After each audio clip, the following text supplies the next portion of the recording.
All right, Milkazo Costa versus Arnold Allen. A bit of a step down compared to last weekend in terms of hype, but hey, you can't have every weekend be as hype. What are your initial thoughts about this one? Yeah, I mean, this card is pretty bad. We've talked about cards that you kind of like the sleep in cards that you really don't need to like carve out time out of your day for, and this is like the definition of that. Besides and I am somebody who I'm willing to watch prelims more than you are, depending on whatever. Like I don't need name value to like pull me into a card, and even for me, this is rough. This is brutal, but it's okay. The main event is still an interesting matchup. Arnold Allen is one of those guys where he's actually pretty well rounded. Like when you ask me what is his strength, I'm like, well, he doesn't really get finished that often. He has decent wrestling defense. His striking is very well rounded. He's not like big for the division. He's not long for the division. He's just like a very well rounded fighter. Yeah. And he doesn't have like a specialty though, is what I'm saying. And his chin is really good. I mean, he went to war with John Silva. He took head kicks. He took spinning back elbows from John Silva, and he really didn't get knocked down in that fight. He got rocked, but he never got knocked down. And then he fought Mofsar, and he actually like defended a lot of takedowns from Mofsar. Like Lerone really didn't defend much against Mofsar. In fact, I don't think he defended anything. And at least, Arnold Allen actually defended a good amount of takedowns from Mofsar. So that's what I'm saying. Like, he's never better. He's not better than wrestling than Mofsar. He's not better than striking than John Silva, but he can always hang. Like, he's always kind of close behind them, and he lost like a close split or whatever against Mofsar, or he lost a kind of a 29-20 against John Silva. And Costa, what he brings to the table is pretty decent finishing ability, pretty decent, really good kickboxing, good, everybody says good kicks, and good submission ability too. I always look back to his fight with Andre Fili, right, where he got taken down, and he's like literally flat on his back, like it's actually like a bad spot to be to start digging for a submission in half guard, and Andre Fili gives him his neck for probably a second, nothing more, and he digs for a guillotine grip, readjusts, and submits Andre Fili. And just like the whole transition there was just really, really crafty and crazy. So, he's dangerous anywhere the fight goes, and he has a lot of momentum. He's coming off of the head kick KO of Morgan Charrier, which is a crazy good stat because Morgan Charrier is a pretty freaking good striker. And then the knockout of Dan Ige, which is also pretty insane because Dan Ige has an insane. He's like that. He's that Hawaiian chin, dude. He does not get knocked out easily, and Costa, knocked him down pretty, heavy. So you got momentum coming in this fight, and it's actually a really hard fight to pick. Like guy with finishing ability versus a guy who doesn't get finished, And anytime that happens, I'm gonna pick the guy with the finishing ability to win by decision. And that's my pick. I'm going to pick Costa to win by decision. Because what do people who are known to have good chins, what happens to them? How do you find that out about somebody? They get hit, right? Against somebody who has really heavy hands, I am putting my chips on the table. I think Costa is going to land big on Allen. And he won't get Allen out of there, but I bet you in this fight, he's going to rock Allen a couple times. Maybe it's to a body kick that makes Arnold crumple for a little bit. Maybe it's the calf kicks. Maybe Costa gets some control time. It's a possibility. And Costa is also the underdog in this fight. And that's where I'm also kind of surprised because Costa, he has all the momentum here. And yeah, it's a step down in competition, but I mean, Costa's kind of proved himself. He's very active too. Not to mention, right, Arnold has been very inactive due to injuries, but still though inactive. So it feels like every fight he goes into, he has this like ring rust. I feel like every time Arnold Allen I watch him fight, it's not like the first round. He just feels like he's got his tempo. It's always like gradual as the fight goes. And it looks like ring rust to me. Whereas Costa, he's fought like every 4 months for the last like 3 years now. He's been so consistent, and he just doesn't have that kind of ring rust vibe when he's in there. He just feels a lot more comfortable in there. So I mean, that's kind of a big word vomit, but my pick for this is gonna be excuse me. Holy crap. Sorry, I'm coming off a little sickness here. Also, for those of you who don't know, we're on the West Coast in the Willamette Valley, which has ridiculous allergies. So if you have grass allergies and you live where we live, it's kind of insane. Yeah. Carry on. Excuse me. All right. So that's why I'm picking Costa to win this by decision. And you have anything you want to say? Yeah. Okay. So when I was rewatching a lot of fights to kind of form some thoughts about this one, I wanted to have an unbiased opinion. So I didn't look at the odds at all for this fight. And I watched basically Melquizael Costa's last 6 fights, all of them. And I rewatched Arnold Allen versus John Silva. So I totally agree with you that Arnold Allen is somebody who's very average at everything. Very, he does not have major holes in his game, but he also doesn't do anything spectacularly well, right? Like, he doesn't have enough to break him through the top 5 and actually be like a contender for the title. But also, he can kind of hang in there with anybody, right? He's one of those guys. It's hard to I'm trying to think of a good example of somebody who's like that, but they're not quite good enough. I wouldn't call him is he a gatekeeper? Maybe a bit of a gatekeeper. I wouldn't call him like a top 15 gatekeeper, but he's more like a top 5 gatekeeper. Like, if you're a featherweight, you kind of got to pass the Arnold Allen test if you want to fight for the belt, right? And it's not going to be easy for anybody because he's very well-rounded, very good at scrambling. He stays very compact. He's very defensive a lot of times. Like, he doesn't put on a ton of pressure. He's fast. He's athletic. He can remain composed when fights get chaotic. Like, I'm thinking about the John Silva fight. But people who excel in certain categories, certain areas of mixed martial arts, like Max Holloway. Max Holloway is just objectively a better striker than Arnold Allen. So he kind of dominated him, right? Or I wouldn't say he dominated, but he won. Movsar Evloev is a better wrestler than Arnold Allen. So he won that fight. John Silva has a little bit more, what do we say? Maybe variety in his game, a little bit more pressure, a little bit more chaos. So he wins that fight, right? Arnold Allen is adequate at everything, but he doesn't have enough in any aspect of MMA to really break him through the top 5. Okay, so that's Arnold Allen in a nutshell. Melquizael Costa.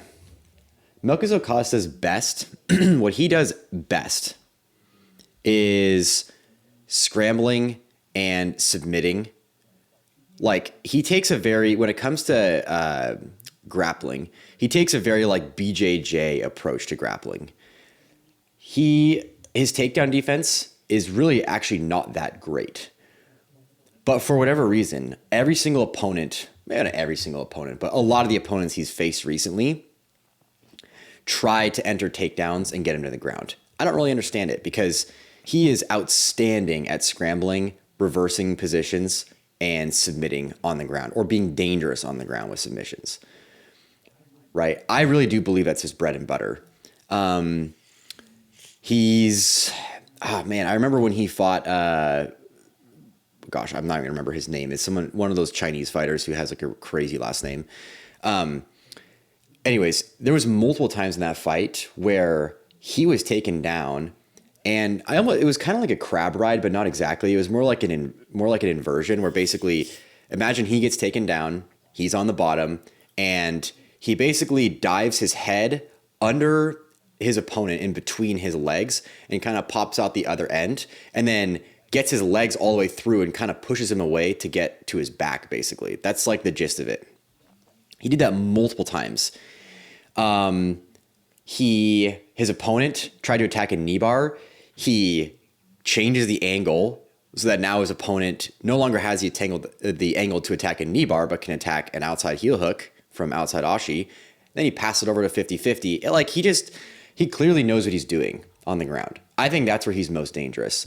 On the feet, I mean, obviously in his last 2 fights, he's had 2 really big finishes, right? He head kicked Morgan Charrier, and then he had a spinning back kick to the head against Dan Ige. Okay, I'm going to say something that might piss some people off, but I don't think we should go off of those finishes to decide like how good Milko Costa is on the feet. I really think that's kind of dumb, because the head kick against Morgan Charrier, it was an awesome finish, but he kind of just threw a round kick to the head, and Charrier didn't quite have the angle to block it, and he got hit, and he went down. It wasn't like there was some spectacular setup to that kick. Like people have thrown head kicks many times, like exactly like that, and they don't land like that. Okay. Not saying anything against Milko Costa, but he's not going to do that every time he throws a head kick. Okay. And then Dan Ige, actually very similar to Max Holloway and Justin Gaethje. Dan Ige was closing in. He does this jumping, spinning back kick, exactly like Max Holloway. Max Holloway is so good at it. He does it every time he fights. And he lands it right to the nose and knocks Dan Ige down. Almost exactly like Justin Gaethje and Max Holloway, except Gaethje was able to finish, fight for another 4 rounds. I don't think we should go based on those things. I think in general, Costa is actually pretty passive on the feet.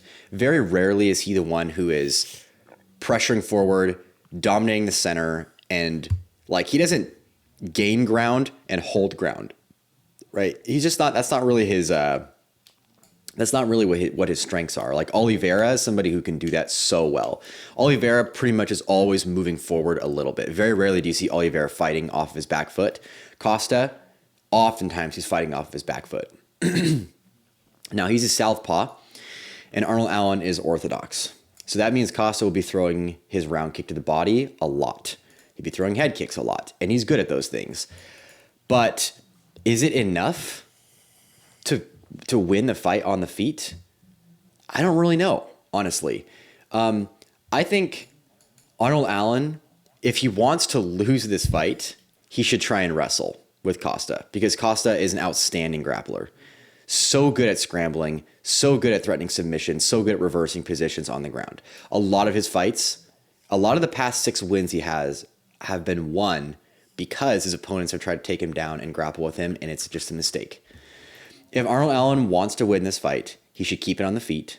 He should stay really tight, really composed, really defensive, and just have a little bit more pressure than Costa, which I think he can do. But it is kind of hard to know. The other thing that's factoring into this, and it's kind of funny, when I was looking back at a lot of the UFC events this year, a lot of them, I've noticed kind of a similar pattern for the fight nights, okay?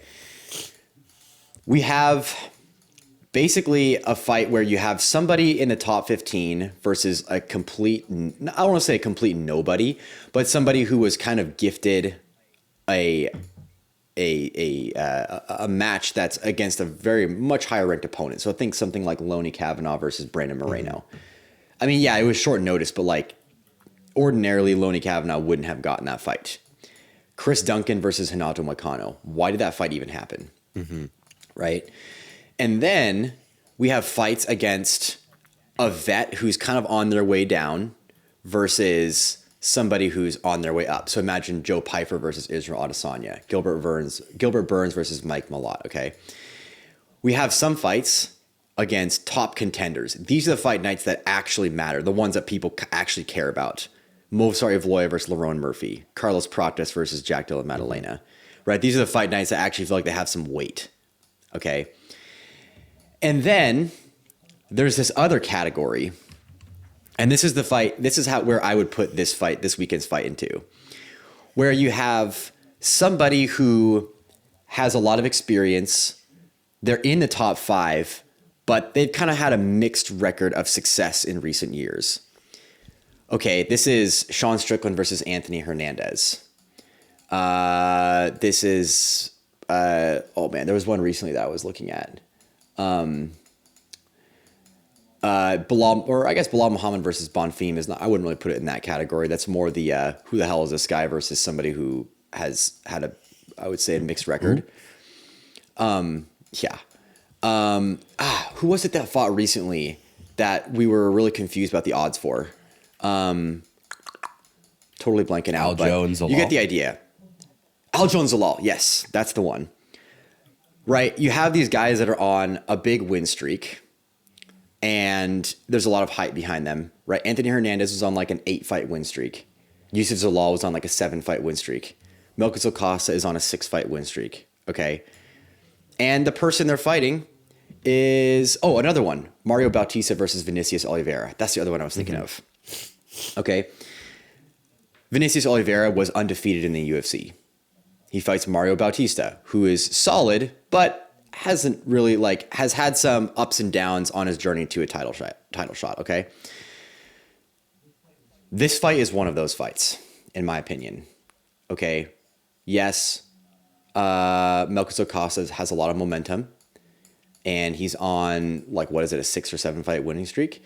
And Arnold Allen is somebody who's had a bit of a mixed record when it comes to within the top 5. Okay. But when we look at Arnold Allen's, Arnold Allen has fought Jean Silva. He's fought Movsar Evloev. He's fought Max Holloway. Okay. These are all fighters who are top 5, maybe top 3 fighters at featherweight. Melquizael Costa's best win is over Dan Ige. Don't get me wrong. Nothing against Dan Ige, but he ain't Jean Silva or Movsar Evloev or Max Holloway. I mean, it's a different breed of cat, right? And that to me is the most concerning thing about predicting this fight. Okay. Because look back at a lot of the other recent fights that I would consider to be in this category. Vinicius Oliveira versus Mario Bautista. Vinicius Oliveira, was he not a favorite in that fight? Or was he a slight underdog? He gets completely rolled by Mario Bautista. Yusuf Zalal, was he a favorite over Aljamain Sterling? I don't remember. Maybe he was a slight underdog, but it was really close. The odds were narrow and he got 50-45. Zalal, not Vinicius Oliveira. Yeah. You said Vinicius Oliveira, right? Well, I was talking about both those fights, but Yusuf Zalal and Aljamain Sterling, was he a favorite or was he? Yeah, he was a favorite. A small favorite, I think. Yeah, okay. Yeah, Yusuf Zalal was a small favorite over Aljamain Sterling, gets 50-45. Alexander Hernandez was actually a kind of a substantial favorite over Sean Strickland. Was he minus 200? Anthony Hernandez. Something like that? Yeah. I mean, and looking at back, okay, Anthony Hernandez was a minus 200 favorite against Sean Strickland that's insane. 3 months ago. And Sean Strickland just beat Hamzat Chimaev. Okay, that just shows you how unreliable the odds can be.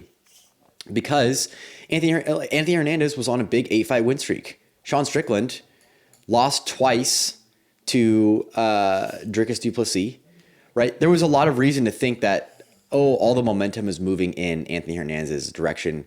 He's on an 8-fight win streak, a lot of them by sub, just absolutely mauled his last opponent. Gets completely rolled by Sean Strickland. Okay. I'm a little bit worried that the odds don't reflect the difference in experience between Arnold Allen and Melquizael Costa. Stylistically, Melquizael Costa absolutely has the ability to win this fight if it goes to the ground. I don't think that he's going to do enough on the feet to really... I think this fight will go the distance for one. Like we said, Arnold Allen, not really a finisher. To be honest with you, dude, Melquizael Costa isn't really okay. Choose your words wisely here, little bro.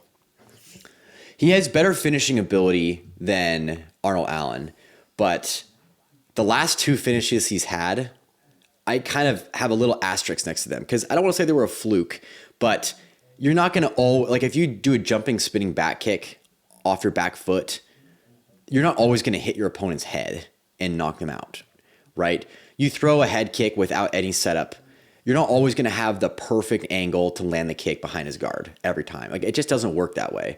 So I just take those 2 finishes with a little bit of a grain of salt. I think this fight will go the distance. And ultimately, I do think Arnold Allen, I think his experience is going to give him a slight edge when it comes to the pressure, landing the bigger shots round by round. So after I kind of watched all these fights, I went back and looked at the odds, and it kind of makes sense to me that Arnold Allen is a slight favorite for that reason. I actually kind of agree with them. He's like a minus 100, like around minus 120, that kind of thing. Like basically a pick 'em. But if I had to choose, my gut tells me Arnold Allen will win this one by decision. Yes. Interesting. Yeah. No, I mean, I think you make a really good case for that.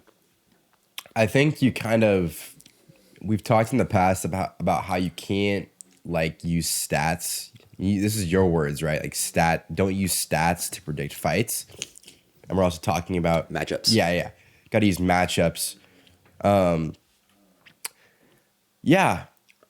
I don't know. I just think Costa is going to land big in this fight. Mm-hmm. And I don't think he'll put Arnold out, but I think as far as damage goes, it's either big shots versus, light peppering shots kind of thing. And it's not like, I'm not saying Arnold Allen doesn't have power, but I mean, who has he knocked out? And like nobody, and if somebody says like, well, he knocked out Dan Hooker, I'm like, all right, get the frick out of here. Like that was a 145 cut, and he just kind of bullied him too. It wasn't like it was a super clean knockout setup. It was like, he just kind of bum rushed him. And exactly. It worked. And it was just like a really bad cut for Dan Hooker. And it's just like, I don't, when somebody is absolutely drained to the max, I don't really take it that seriously. I mean, yeah, it's a good knockout, but you're not a knockout artist if you do that. And then also Calvin Kattar KO, but that was a blowout knee injury. Remember that one? And then so if you take those two away, it's probably about 15 decisions down the line. And so it's just like at the end of the day, he's not a power puncher. He doesn't get finishes. And I just think Costa is he's just gonna land big, get some damaging shots, and it's gonna look good in the judges' scorecards. I mean, obviously in the middle, the fight to go to decision is minus 130. So that's not a bad bet. I mean, if you have both of us who both pick the other guy, but we both think it's going to go to decision, wouldn't be a bad idea to just meet in the middle and say, fight to go the distance, minus 130. Not a bad bet either, but I am nervous about that submission for Costa, though. Like if something happens, in 5 rounds. Yeah, I think... Actually, I'd be curious to see if Costa wrestles. He hasn't really done that much in the last few years, but maybe he will. Because, again, I think he does have the advantage on the ground. I'll keep it a buck with you. I actually don't think this fight's going to be that entertaining. I really don't. I think it's going to be pretty boring. I think it's going to be mostly on the feet, and it's not going to be that exciting. I think if this fight hits the ground, like if any of these guys takes a heavy wrestling approach, oh, dude, this would be such a fun fight because both of them are really good at scrambling. But... it's probably not. They're probably going to keep this one on the feet, and it's probably going to be kind of boring. Yeah. Yeah, that's probably true. I don't think Costa really, like, when somebody's hurt, I don't see either of these guys as the people that, like, really, like, hunts in the octagon. We're talking about, like, Yuri. It's like he's, like, one of the scariest guys that when you're hurt, he's, like, one of the scariest guys that when he sees somebody hurt, he wants to kill you. But like both these guys, if like any of them got wobbled, I don't see the other fighter like running across the cage to like put him out. You know what I mean? So anyways, I think that's probably enough for that fight. And then for the rest of this, I'm just going to look at the next fight and then the Malcolm Wellmaker fight. And honestly, I don't really have too deep of like analysis. Choi is the guy that absolutely mauled Nate Landwehr. But not like not like a knockout. I mean, I think it was a knockout, but he just got in a crucifix and just put like a bad, but not like the Hamzat DDP love taps, but like actually heavy elbow shots. But he just did that for like 3 rounds straight. And then Daniel Santos, the guy that's coming off of his knockout over Sang Yu Wu or something like that. Remember the guy that had that crazy knockout in 15 seconds like a year ago? Mm-hmm. And then that's the guy that fought Daniel Santos, and Daniel Santos knocked him out. Ju Sang Yu. Yeah, that's right. Yeah. Long story short, these guys both like to kind of swing in the pocket. Fight to end in KO is minus 120. I think that's a good bet. That's all I'm going to say. I think it's kind of a bet on the fight to end in KO and grab your popcorn. And then the Wellmaker versus Juan Diaz. We all know Malcolm Wellmaker. Juan Diaz is the guy that is coming off of the Dana White Contender Series. He has that probably one of the craziest finishes in the Dana White Contender Series. It's like a spinning back elbow, but like the way he put this guy out was just like a sight to behold. Long story short, though, I don't think Malcolm Wellmaker is bad. The Ethan Ewing fight was one of those fights where we didn't really know what to expect. And Ethan Ewing, I legitimately think, will be a champion within 3 years. Like, that's how good he is. There are very few people that debut and they got a crazy knockout. You're like, oh, this guy could be crazy. But Ethan Ewing, the way he disposed of Wellmaker and Estevam, it was so technical. It was like the hit and not get hit. It was like Conor Alvarez almost. But like he did that 2 fights in a row. Like that's what this looks like. And so I don't really hold that loss against Wellmaker's career. Like I think it's safe to say that, yeah, Ewing is just like way better than Wellmaker. But that doesn't mean Wellmaker's a bad fighter. And Juan Diaz is a big step down in competition. And I think this is a great place to buy low on Malcolm Wellmaker. I mean, against Ethan Ewing, he was probably a minus 800, minus 700, and now he's a minus 270. And that's honestly a great buy spot for Malcolm Wellmaker. I think he'll probably get a knockout. A lot of people are kind of biting on that decision, but even at his money line at minus 270, that's a pretty good price because chances are he's really good. He's gonna win this fight, and so you're probably not gonna see that price tag again. So I like the Malcolm Wellmaker money line, kind of an obvious bet, but I just want to mention that fight. Do you have anything you want to say on not just the fight, but maybe just Malcolm Wellmaker as a fighter since coming off of the Ethan Ewing performance? Yeah, I agree. He's really tough. He's got heavy hands. I think you're right in that I don't think his loss Ethan Ewing was a fraud check. I think Ethan Ewing is just genuinely a great fighter. And so the odds makers there's probably a little bit of an overcorrection where it's like, oh, wow, Malcolm Wellmaker is not as good as we thought he was. So the odds are really quite low. So even if this fight, like if it weren't for the Ethan Ewing fight, he'd probably be like a minus 500 in this fight. You know what I mean? So minus 275 is not bad. I don't really have anything else to add. I do want to say, I kind of want to maybe address the elephant in the room here a little bit. Obviously, there is the Netflix card this weekend as well, Ronda Rousey versus Gina Carano.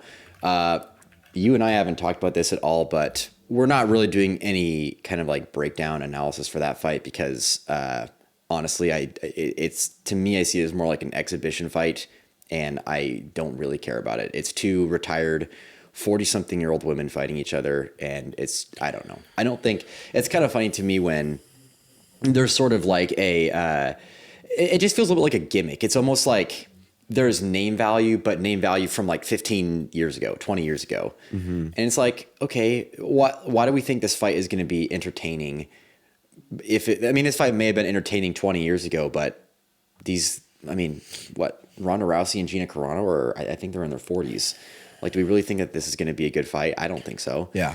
Also, what on earth is? I was just looking through this card because it's on DraftKings. What is this matchmaking? Ronda Rousey is a minus 575 favorite. Okay, you have Nate Diaz and Mike Perry. Again, 2 people way out of their prime. Okay. Francis Ngannou versus Felipe Lins. Ngannou is a minus 1350. I don't even know who Felipe Lins is, but Felipe Lins fought in the UFC a little bit. Oh, really? Okay. Saladin Parnasse versus Kenneth Cross. Saladin Parnasse is minus 1100. Like, are you kidding me? Junior Dos Santos versus Robelis de Spain. It's like they just took a bunch of UFC rejects or retired people and like, oh, let's put them on a card and people are going to watch because it's like, no, dude. The reason why these people have any kind of name value is because they built a career in the UFC where there's actual real competition. And now they're either cut from the UFC because they're not as good anymore or they're retired. It's like, what are we doing here, guys? Minus 345, minus 535, minus 425. Like, there are no competitive fights on this card. The most competitive fight, as far as the odds go, is Nate Diaz versus Mike Perry. And dude, what are we doing here? Yeah, like there's really no analysis to say here, but I'm telling you, the Nate Diaz Mike Perry fight, Mike Perry's gonna knock out Nate Diaz so bad. Nate Diaz, it's always the mentality of like, for the Diaz bros, like they never lose a fight, they just run out of time. It's like, okay, bro, okay, like just stop, bro. Nate Diaz, yes, jiu-jitsu is great, striking is it was terrible, and then he improved it enough to be average. Wrestling is absolute dog crap. Nate Diaz's wrestling is really not good. But Mike Perry, like, yeah, he's all around very average, but you got to give him credit where credit is due. Like his hands, yeah, he lost to Jake Paul. Boxing, bigger dude, 12-ounce gloves, but when you make it 4-ounce gloves, Mike Perry can cut dudes up. And so like I haven't really watched tape or anything right now, but just from my personal opinions, I think Mike Perry KO at plus 185. Like that's what I would bet on if it were me. And also Francis is gonna knock out Felipe Lins. Like what the frick? That's such a stupid fight. Put me in there. Like what are they paying this guy? Like I get knocked out for I don't know how much they're paying this guy. Bag. Yeah, dude, what the heck? Dude, when do they have those like fighters that literally are professional, like guy getting knocked out for money just to like buff your record? Is that even a thing? Wait, was Felipe Lins, was he a heavyweight or is he a light heavyweight? I think these are light heavyweights. He was a light heavyweight. Ian Kuchalaba, yeah. Owen St. Pro, Marcin Prachniow. These are light heavyweights. He's actually like, he's not bad. Like he actually didn't get cut on a loss streak. You can he actually got cut on a win streak, a 4-5 win streak. Yeah. But it was multiple close fights coupled with extremely boring performances. Like a lot of cage wrestling. Oh gosh. Kind of like no damage. Like I'm just kind of like holding you against the cage kind of thing. And so that's why they cut him. Not a bad fight, but to go from Ian Kutalaba at a lower weight class to Francis Ngannou at heavyweight, holy crap, dude. It's like the final boss, dude. This guy was going to fight John Jones at one point. You know what I mean? Now he's fighting Felipe Lins. Holy crap. Yeah, dude. It's kind of funny. I don't know, man. Like, what is the point of this matchup? Like, they're so clearly just trying to ride the hype of Francis Ngannou as much as they possibly can. Like, this fight just has no stakes. Like, the only reason people will watch this is because they want to see Francis get a knockout, I guess. But it's like, what? Yeah. If it's not competitive, the knockout doesn't have the same kind of... It doesn't have the same... I don't know. To me, it doesn't generate the same kind of hype. Like, seeing Francis Ngannou knock out Stipe Miocic when he was champion, okay, that's impressive. That's cool. Like, that creates hype. Yeah. Seeing Adesanya knock out Pereira, that's hype because Pereira is an absolute monster. Like, those are the knockouts that get you out of your seat.